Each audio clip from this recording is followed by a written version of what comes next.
that's the way it's going to sit on the wall. It's going inward, and this one is going to go straight up.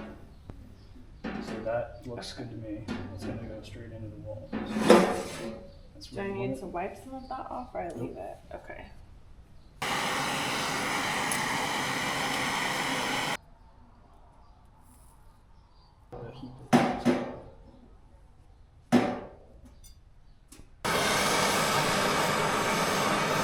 Drag it across the seam. Yep. Just hit it quick. Welcome back, friends. We're going to finish this project today. This has been taking way too long. I am ready to be done with this. Everything's ready. I've set out all of the materials that I need, all the tools. Let me show you. It's a little dark in here. Hopefully you can see all this, but I've laid out everything, my tools here that I'm going to be using. And what I like to do on these type of projects is know that I have all the right parts before I start. So I've laid out everything in order that I'm going to be using. And now we're going to assemble it. Well, friends, one thing I'm not very good at doing is working and recording these videos. I'm just more focused on the work. So I'll try to explain what's going on during this process, but tell you the truth, I'm not really sure. So we're going to learn together. So enjoy.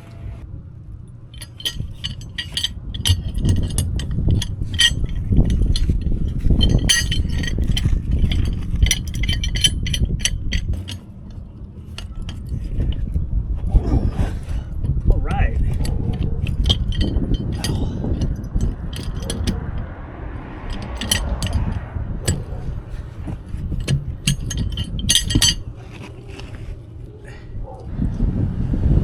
That was way easier than I thought it was going to be. Well, maybe not. Oh boy.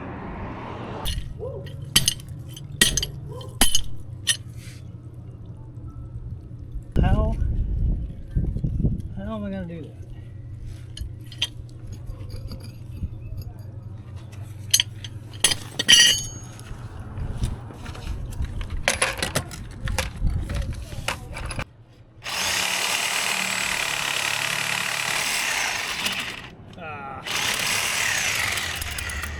You rat.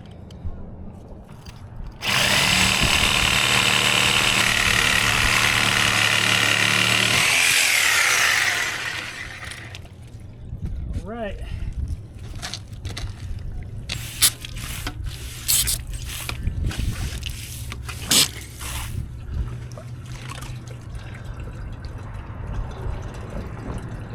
Well, that ain't no good.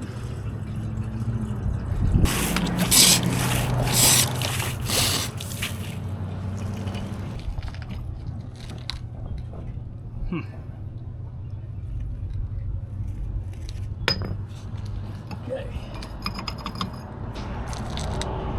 Now, how's that gonna work?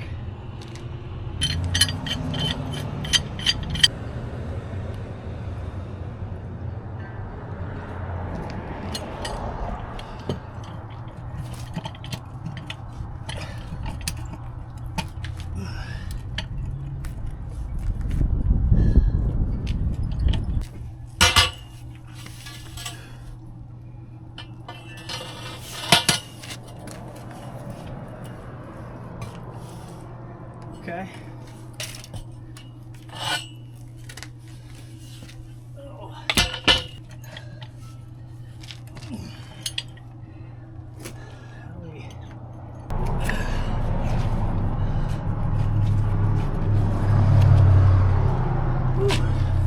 Got it. Take a look at that. The inside of a old brass pipe. I don't like the idea of drinking out of that.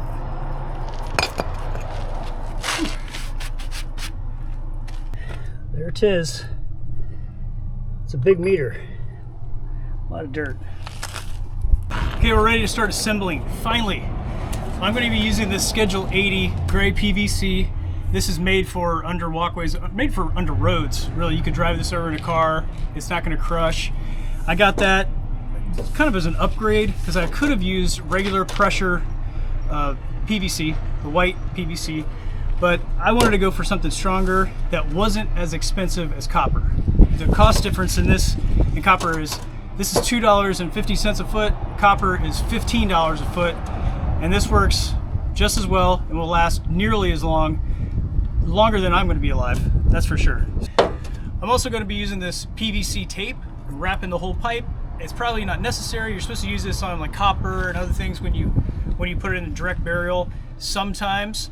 But as an extra precaution, I'm going to wrap the whole pipe using this, and especially around where the pipe is coming up through the concrete inside the building.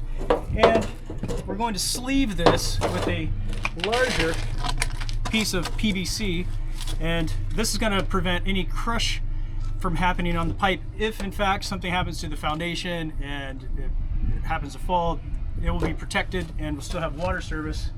And to seal that pipe up, we're going to use a couple of these 3 by 1.5 inch Fernco fittings that will slip on in either place and keep it watertight and protected.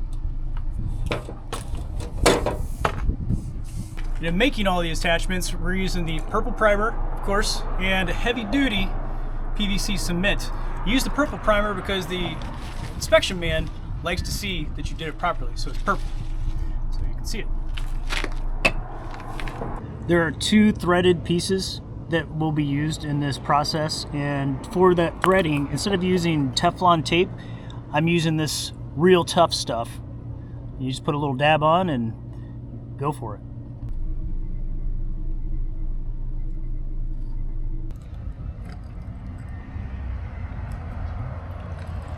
I did a lot of research before starting this project and found out that local code states that this pipe has to be sleeved to go through the wall. It has to be sleeved with a pipe that is 2 sizes larger than the pipe being used. So we're using a 1.5 inch pipe, so that means that the sleeving pipe has to be at least 2.5 inches in diameter. We're going to use a 3-inch pipe, which should be just fine. Right, we're going overkill on this. Oh, yeah. By a long shot, but Yeah. But you're doing it the way it should be done. yeah. I'm gonna leave you with that. So yeah. So How's it going over there? yeah, we finished up yesterday with most of our stuff, given out, and so Cool. I realize this is overkill, probably not necessary at all, but since I have the tape, I'm just going to use it. I'm probably going to have this roll of tape for years and years because I don't do any direct burial of lines often. And since I don't do that all the time, I just want to make sure that I'm doing it the best that I possibly can.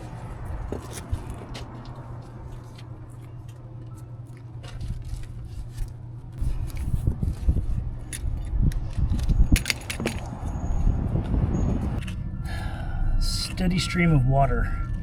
I don't like that.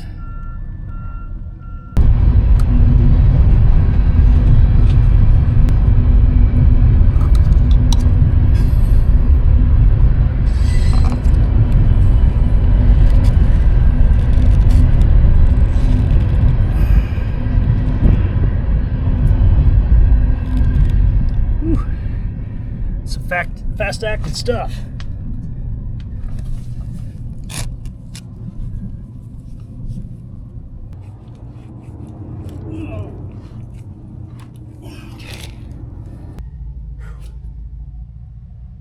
Pretty far down there.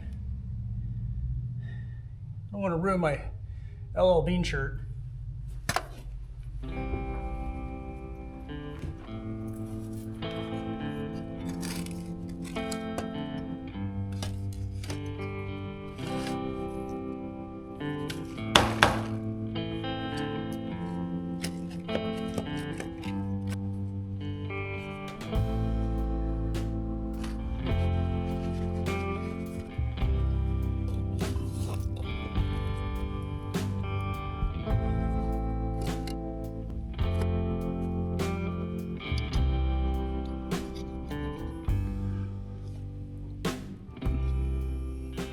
Those fumes will get to you.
say it's like 4 feet, Mm-hmm. 4.5 maybe.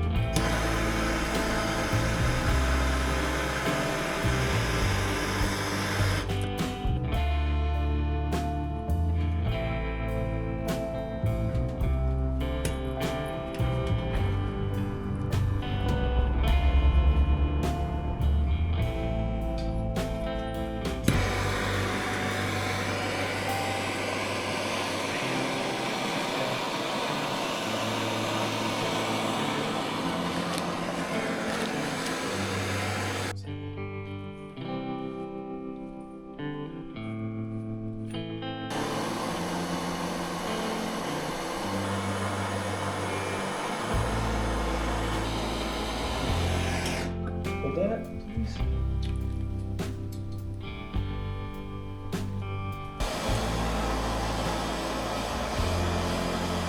Okay, friends, that's it. It took about 5 hours, maybe 6 hours to do all that.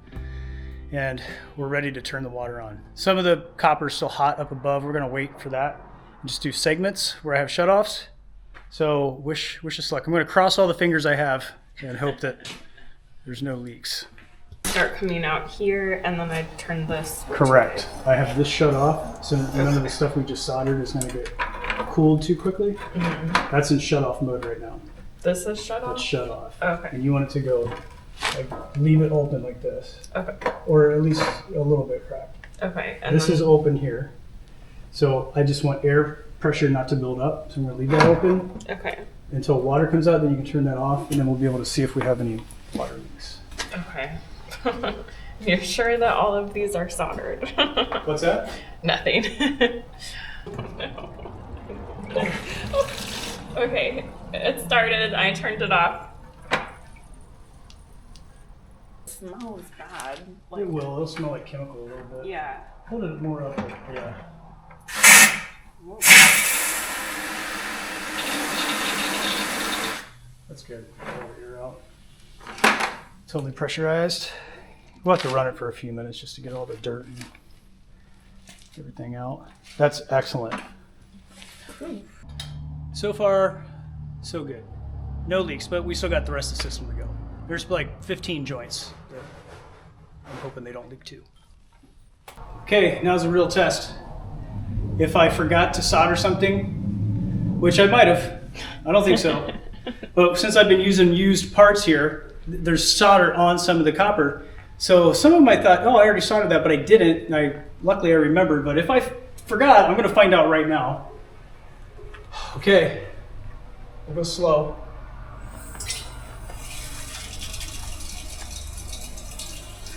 The sink is on, so it's going to sound like. Okay. Can you go back to the sink and Yeah. be prepared to shut it off? Yeah.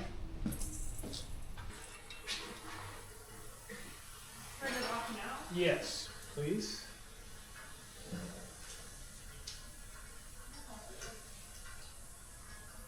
Is it not turning off? Yeah, the toilet's running. Oh, what? It's filling. Oh, There's water coming out here, babe. okay, I shut it off. Okay, we got one leak. I'm gonna fix that now. Okay, it's not a major problem. I just forgot to clamp one of the PEX rings, so no big deal. It's sprayed out a little bit, but it'll be just fine. I used copper on the walls and then PEX up here in the ceiling where we're gonna hide everything.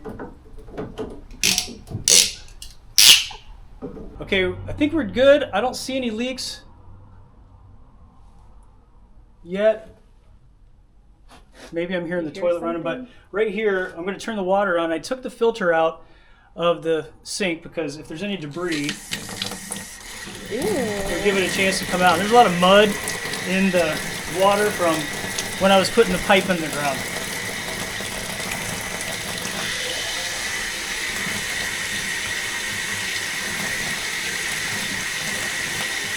Pretty good. Success. Everything is working as it should. All of the solder joints are soldered. No leaks. Feels good. No leaks anywhere. No major water leak anywhere. And just bypassed all that stuff.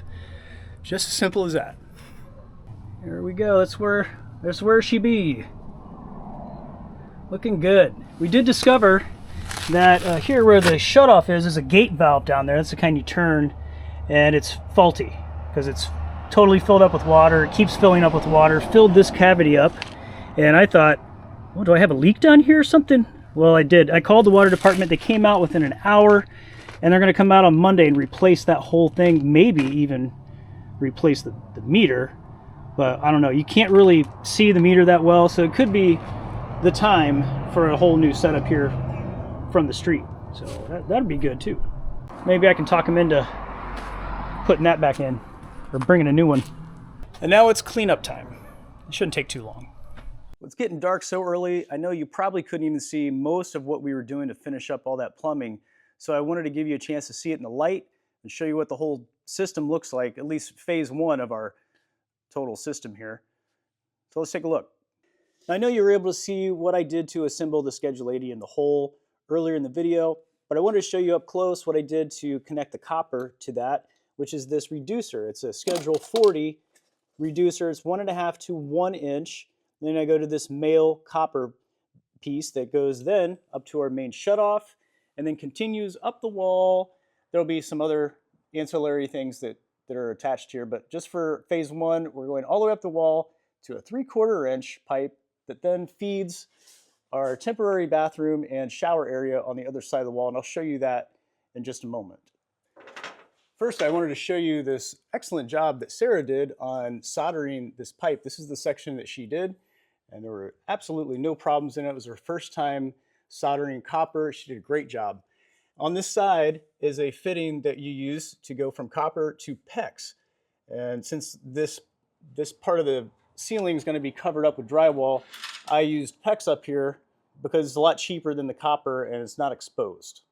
The PEX goes from over there on that corner where we just were. It tees off, goes this direction to meet up with the copper that I've put in for the outdoor shower and our indoor hose bib, which we use quite often.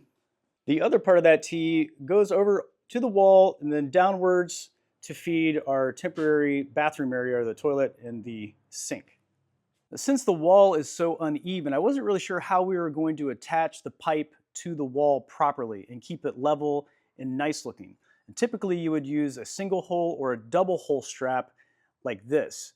This is much larger than what we would use on this size of pipe, but for an example, so you can see, you probably have seen these, maybe even on your own house, where the electric comes in. These straps are probably used to keep that pole attached to your meter box to the wall. But that's not going to work on this application. So I found another really good strap system that we're going to use. And this is a really great system because you just use 3/8 threaded rod that you can get in sticks of 10 feet at any of the orange or blue store or any hardware store.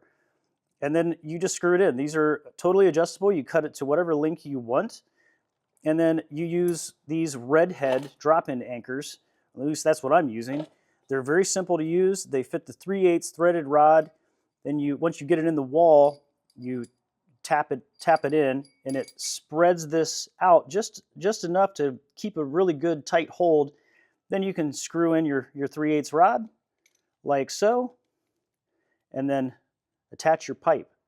So you can have different size of pipes for however far out the wall is and keep everything perfectly level. You also will have to use, according to code, a adhesive for those anchors, and this is made for that, concrete adhesive anchor, made by the same company that makes the drop-in anchors. It's a pretty simple process. All you need is your angle grinder or a hacksaw, if you don't have an angle grinder, to cut the threaded rod, then you're in business. These things are really simple to use. They just open up, and there's a little Phillips head screw that fits in. It fits the pipe perfectly, keeps it really snug, and it will not go anywhere. And it comes in all different sizes of pipes.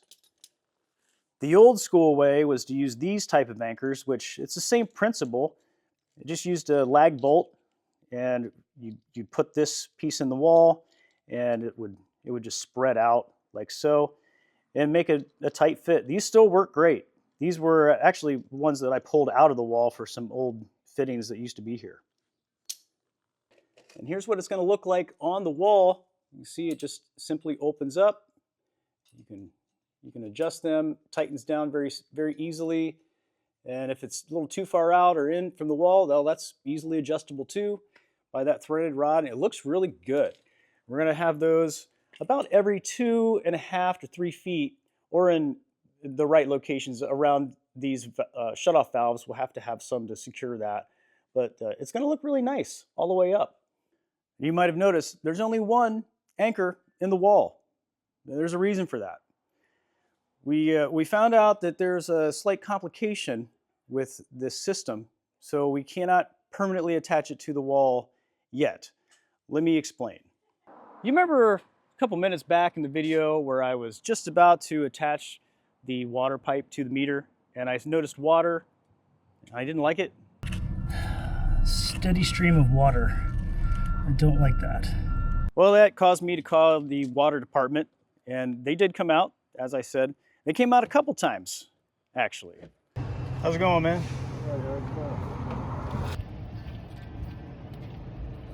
Right before the nice man came out to drop off the orange cones they're letting us borrow to keep this area safe, they let me know that they have to replace that meter because it's leaking. Not only the gate valve, but the meter is faulty.